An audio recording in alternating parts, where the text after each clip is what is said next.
పెద్దపల్లి జిల్లా కేంద్రంలో కాళేశ్వరం నీటితోని తెలంగాణ తల్లి విగ్రహాన్ని జలాభిషేకం చేసినటువంటి కార్యక్రమానికి ముఖ్య అతిథిగా కొప్పులేశ్వర్ గారు వచ్చినారు. వారితో పాటు మేమందరం కూడా ఇక్కడికి పెద్దపల్లి జిల్లా వాసులం అందరం వచ్చినాం. ఇక్కడికి వాస్తవంగా చూసుకుంటే ఈరోజు అసెంబ్లీలో వాళ్ళు మాట్లాడుతున్నటువంటి పీసీ ఘోష్ నివేదిక ఏదైతే ఉందో అదొక ట్రాష్ రిపోర్ట్. అది దాంట్లో వాస్తవాలు లేవు.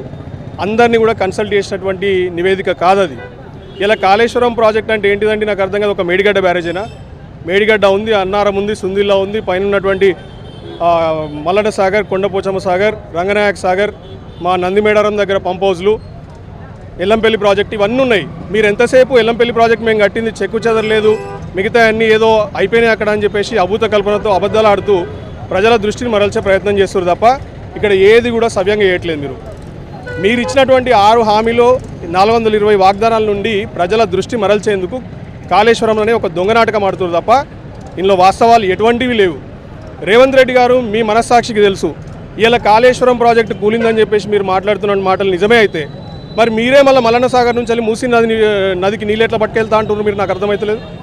దానికి జవాబు చెప్పాల్సినటువంటి అవసరం మీ మీద ఉంది. ఇలా బనకచర్ల అనేది మీ గురుగారు పక్క రాష్ట్రంలో ఆంధ్రప్రదేశ్ రాష్ట్రంలో కడుతున్నటువంటి ప్రాజెక్టుకి కాళేశ్వరం నీటిని మీరు తరలిద్దామని ఒక గురుదక్షిణగా ఇద్దామని చెప్పేసి ఒక దురుద్దేశంతో వేస్తున్నటువంటి కుటిల ప్రయత్నం ఇది. ప్రజలందరూ ఏం చెవులలో పూలు పెట్టుకోలేదు మీ లెక్క.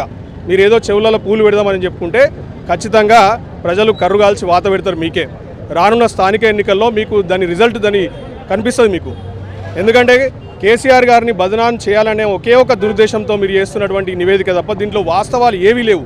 మీకు చేతనైతే ఆ రోజు తమ్మిడియాటి దగ్గర ఎందుకు కట్టలేదండి మీరు బ్యారేజ్? తమ్మిడియాటి దగ్గర మీరు కట్టుంటే ఇంత ముచ్చట ఉండేది కాదు కదా. ఆ రోజేమో తట్టేడు మట్టి పోయారు, ఒక్క ఇటుక పేర్చరు, మొబిలైజేషన్ అడ్వాన్స్ల రూపంలో 1000 కోట్లు దండుకుంటారు. మీరు కాళేశ్వరం కట్టినటువంటి అపర భగీరథుడు కేసీఆర్ గారిని పట్టుకొని నోటికి ఎంత వస్తుందో అంత మాట్లాడతారా? మీరు నిన్నగాక మొన్న ఎల్లంపల్లికి వచ్చిర్రు. ఏం చేసిరు? ఎందుకు వచ్చిర్రు? వరదలు ఒక్కాడొస్తే మీరు వచ్చి ఇక్కడ బురద రాజకీయం చేయడానికి వచ్చిర్రా?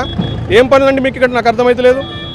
సవ్యంగా మీరు ఒక 200-300 కోట్లు పెట్టి దాన్ని రిపేర్లు చేపిస్తే ఇవాళ ప్రతి గ్రామంలో ఉన్నటువంటి కుంట, చెరువు, డ్యాము, రిజర్వాయర్ అన్నీ కూడా నీటితో కలకల్లాడుతూ భూగర్భ జలాలు పెరిగి రైతులకు పంటలు సమృద్ధిగా పండి ఇలా వాళ్ళ జేబులో ఇన్ని పైసలు కనబడతాయి. అది మీకు ఇష్టం లేదు. మీకు కావాల్సింది మీ గురువుకి బనకచర్ల ప్రాజెక్టుకి గోదావరిని తనకపోవడం, లేదా తమిళనాడుకి కావేరీ ప్రాజెక్ట్ కోసము ఆ ఇచ్చంపల్లి దగ్గర ఏదో ప్రాజెక్టు కట్టడం. ఈ దొంగ బుద్ధులని ఇలా ప్రజలకు అర్థమైనాయి. మీకు ఖచ్చితంగా సురుకు వాత పెట్టడం మాత్రం ఖాయం రానున్న రోజుల్లో. గుర్తుపెట్టుకోండి, తస్మాత్ జాగ్రత్త. కేసీఆర్ గారు జోలికి వస్తే మాత్రం తెలంగాణ బగ్గుమంటది. ఖచ్చితంగా గుర్తుంచుకోండి. జై కేసీఆర్. ఈరోజు మీరు కాళేశ్వరం అనుకుంటే టైంపాస్ చేస్తుంటే ఒక దిక్కు రైతులు యూరియా షార్టేజ్ వల్ల అరిగోస పాల్పడుతున్నారు.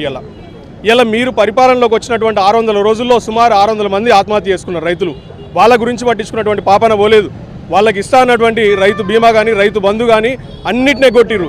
కేవలం 24 గంటలు కాళేశ్వరం జపం చేసుడు తప్ప మీరు ఈ రాష్ట్రానికి చేసినటువంటి పని ఏది లేదు.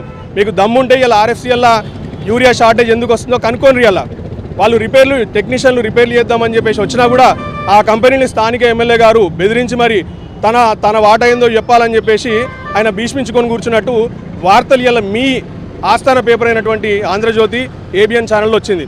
దాని గురించి మీరు వాకప్ చేయండి, ఫ్యాక్టరీని పునరుద్ధరించుండ్రి, యూరియా షార్టేజ్ రాకుండా చూడండి. లేకపోతే రైతులందరూ ఏకమైతే గిట్ట మీ గవర్నమెంట్ మీరందరూ పారిపోక తప్పదు రానున్న రోజుల్లో.